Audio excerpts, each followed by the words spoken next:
Zap, baby boy ug baby girl. So ingani mo sitwasyon diri sa bukid ba baby boy oh. Kuan ba alas 5 para sa buntag. Prepare ko kay site visit para sa Isulan, Sultan Kudarat.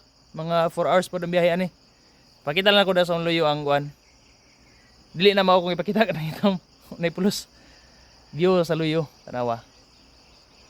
Oh, bukid kay ni among area. Ingani ni dire.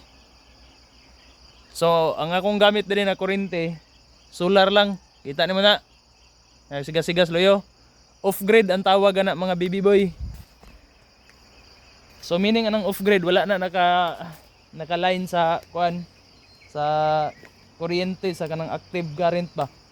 Direct current ba na unsa na siya. So, ingani among bukid. No. Ayos kayo, tisoy kayo ang atong model karon mga baby boy oh. Bagong nakakape.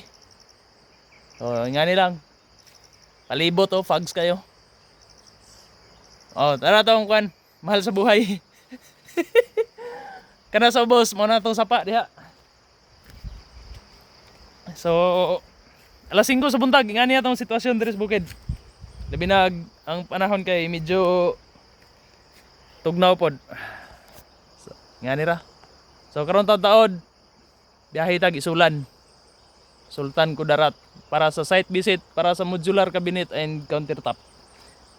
So unta di ta mabtag ulan mga baby boy.